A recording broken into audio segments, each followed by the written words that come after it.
Un día más, con la gracia del Señor, proseguimos el comentario del Catecismo de nuestra Madre la Iglesia. Sí, buenos días. ¿Con quién hablamos? Buenos días, monseñor. Soy Buenos días. Marta, de Segovia. Adelante, Marta. Muchas gracias. Mire, quería preguntar si la Virgen María, a lo largo de su vida en la tierra, pues sería también tentada, como igualmente lo fue Jesús, o si al haber sido concebida sin pecado, pues era como inmune a las tentaciones. Muchas gracias.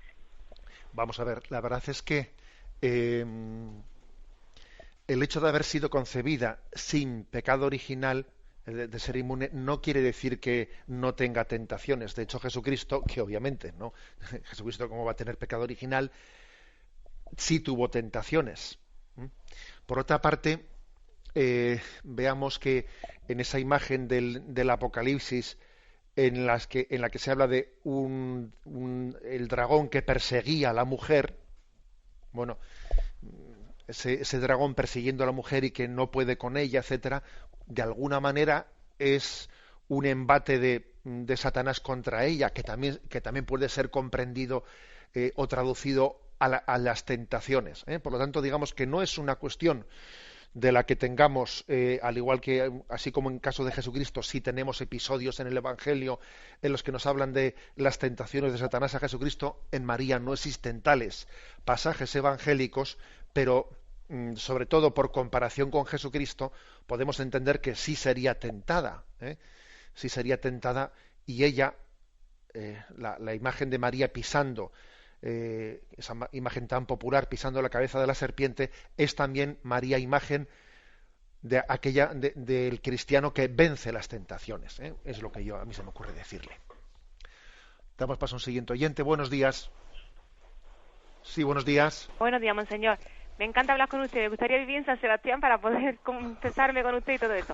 Me encanta. A ver si algún día puedo verlo.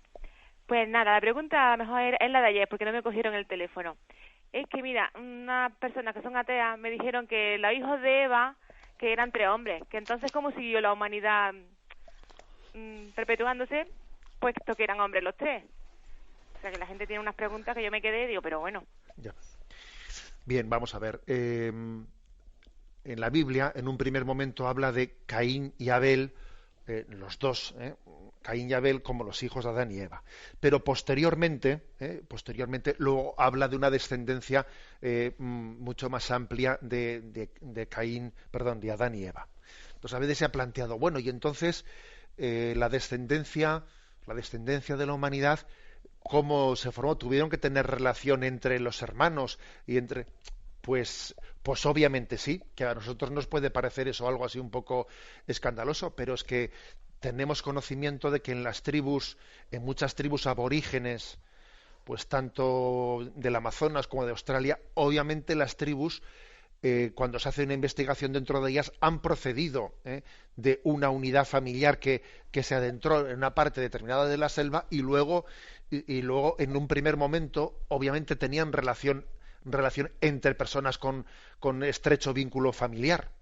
O sea que eso es así. Pero no es verdad eso de los 3 hombres, sino que en un primer momento se habla de Caín y Abel y luego posteriormente se habla de una descendencia mucho más amplia, que ahora mismo no recuerdo el pasaje, pero no sé si no eran 11 hijos, que obviamente también pues estamos hablando de unos pasajes bíblicos en los que no podemos pedirle a los textos una exactitud historiográfica, porque estamos un poco remitiéndonos al origen de los tiempos. Damos paso a un siguiente oyente. Buenos días. Sí, hola, buenos días. Sí, adelante, le escuchamos. Bueno, lo primero, darle las gracias y la enhorabuena por la labor que hace. Y luego, mi pregunta era, he intentado llamar antes, pero me he fijado que en los evangelios de estos días atrás, en las misas de diario, se repite mucho lo de que Jesucristo sana, Jesucristo cura, pero enseguida manda callar o manda que no se hable del bien que le ha hecho a esa persona, ¿no? Uh-huh. Dice pues que no vaya cuando cura a uno, y dice que no se lo diga a nadie, pero enseguida esa persona pues sí lo comunica a todo el mundo. ¿Cómo debemos interpretar el hecho de que Jesucristo diga que no se lo cuente a nadie, ¿no? Ya. Bueno, mandamos saludos para ese pequeñito que se le escuchaba por ahí, al lado del padre. Vamos a ver, pues hay que interpretarlo de la siguiente forma. A eso se le ha solido llamar el secreto mesiánico. Jesucristo, con frecuencia en los evangelios, después de haber hecho un milagro, pide discreción, no se lo digas a nadie. O vete únicamente ante los sacerdotes, preséntate, pero no vayas por ahí proclamándolo. ¿Por qué? Porque existía un riesgo de que fuese manipulada la noticia de los milagros hacia un intento de hacer de Jesucristo un caudillo político. De hecho, vemos también que los evangelios dicen que cuando Jesús llevó a cabo uno de los milagros de la multiplicación de los panes, intentaron cogerlo para proclamarlo rey, pero Jesús se escapó. Eso lo dice explícitamente el Evangelio. Jesús tenía que tener cuidado de hacer unos signos, pero hacerlos en un contexto religioso, para que no saliese fuera del contexto religioso y entonces se intentase hacer de esto como de, bueno, este nos va a liberar de los romanos. Si este hace estos milagros, pues imagínate luchando contra los romanos y hará milagros para que venzamos a las legiones romanas. No, existía ese riesgo. Por eso Jesús se escapa. A veces no le hacían caso y lo salían proclamándolo. Pero ese es el contexto de lo que ha solido ser llamado el secreto mesiánico. Damos paso a un siguiente oyente. Buenos días. Buenos días, soy Jesús. Adelante. Mire, vamos a ver. La pregunta mía va en torno a Adán y Eva, que, bueno, ellos no tuvieron pecado de concupiscencia porque, vamos, estaban dotados de la gracia de Dios, ¿no? Y vivían en estado de gracia. Bueno, pues ¿cómo es posible que en ese estado de gracia ellos pudieran haber cometido el pecado original aquel? Es verdad que hace poco habla usted con una señora, ¿no?, que le ha dicho algo así por el estilo de que pudieron tener tentaciones y todo esto, ¿no? Y vamos, la pregunta mía va dirigida en ese sentido, de cómo es posible que se vieran abocados a esto, ¿no?, a cometer el pecado de desobediencia por soberbia, o sea, que tuvieran ese sentimiento de soberbia que parece impropio de un estado de gracia. Vamos a ver, precisamente por eso el pecado de Adán y Eva es un pecado más grave que el nuestro.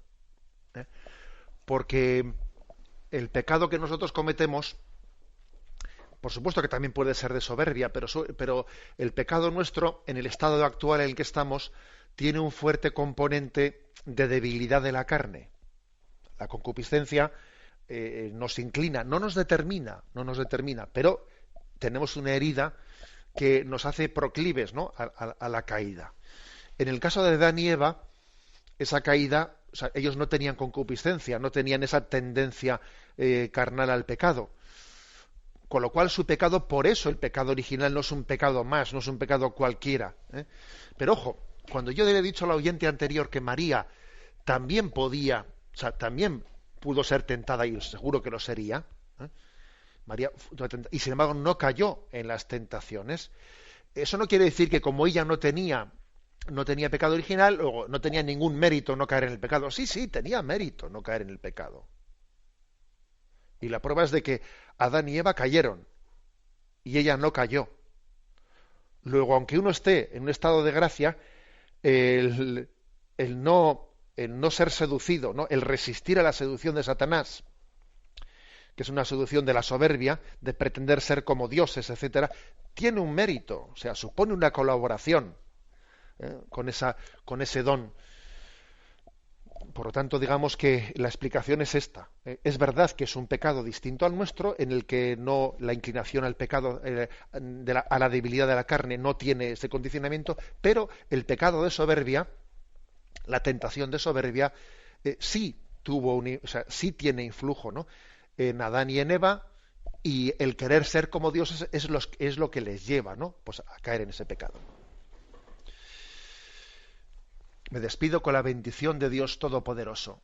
Padre, Hijo y Espíritu Santo, descienda sobre vosotros. Alabado sea Jesucristo.